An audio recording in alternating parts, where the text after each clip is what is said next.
For the camera. Can I get you saying Happy Black History Month? Happy Black You History guys say Month. it to the camera though. Happy Black History Month I know that's right. and everything like that. Black history should be all life. You know what I'm saying? That's what I feel too. I don't know why, and All life. I don't even know why they gave us the shortest month. Right. Well, you know why. No, I don't. Why they do that? Can't say it on camera. Tell them not to do that ever again. There we go. Hello, beautiful people. Happy Black History Month. My name is Ashlee B. I'm the host of Rooting for Everybody Black, and I'm about to get you right. When you hear the term Black History, what comes to mind? Martin Luther King. The first person I think of when we think of Black History Month is Martin Luther King, because I feel like he, had a dream and made it clear for us. Like, he made the path for us. And also, like, Rosa Parks, because, when we ride I always think about that, like, we ride in the trains and the buses and subways, like, she really fought. Like, we don't appreciate the things that they did for us. Like, for example, she didn't want to sit in the back of the bus. Now we run to the back of the bus. Like, it's like, what? Like, it don't even make sense. Like, we literally fought to not sit in the back. Now we're running to the back. But it's like, when I think of that, I think of those people, because I be like, shout out to them, because now we have a choice. Happy Black History Month. Okay. So when it comes to Black history, when you hear that term, what does it mean to you? Different things. First, black is a description of what a person look like, and it's not a nationality. So a lot of times it can be confused, when using that term. Often a lot of people don't understand their history of who they are. How deep and rich is Black history in Harlem? When I grew up in this time period, everything around me was black owned.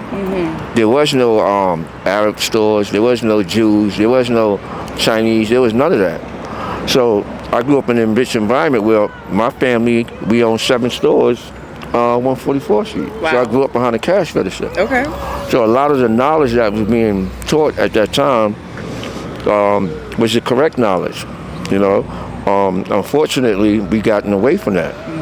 And that's what leave a lot of us lost and misinformed. But it's up to the elders to keep that information circulating, right? Of course it is, but it's up to you to also seek it.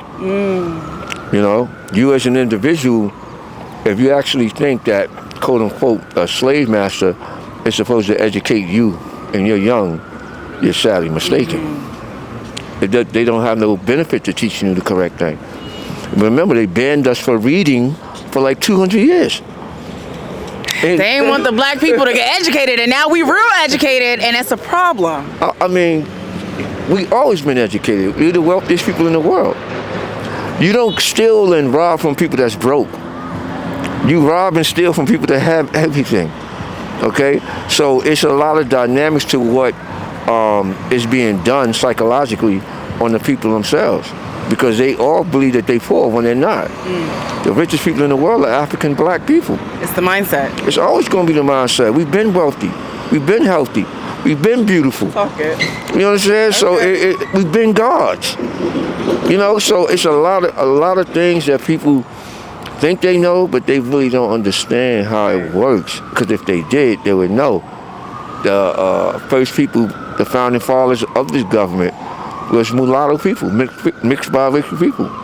So if they came to explore the world in that time period, they only had men on ships. So who do you think they was having sex with when they got here? They didn't have birth control. How many babies was born from that? A lot. Okay?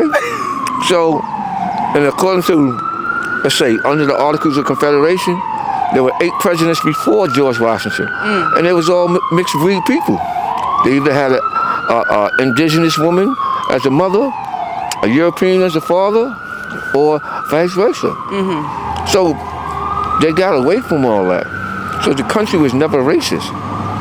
That's a tactic that is done to separate from you and I from having this intelligent conversation, right? To say that this guy's robbing us over here and we need to get together to stop him from robbing us, right? So, of course, they don't want white people to understand who we are, and they don't want what they call black people to understand who we are. So we never had that conversation.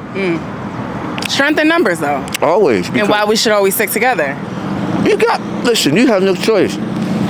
What separates us from why we don't stick together as much as any other culture is language. So if you take away the language, they have no bond. if you rewrite the history, they have no bond. They have no knowledge of self. That's what that means, right? Black history, the first thing I could think of, that's a good question, actually. I think of strength, Okay. perseverance, stuff like that. Okay, so when it comes to Black history, right, it's vast. Okay. Is there any moment in history, it doesn't have to be anything from a decade ago, it could be real recent, that's your favorite? My favorite moment in history? And for blackness. Oh, It could be Obama becoming president. that was a good one. Yeah? That was a good one. I can't tell you though, you gotta tell me yours. I would say, yeah, Obama becoming president. Yeah, actually. Happy Black History Month. Everyone, love y'all.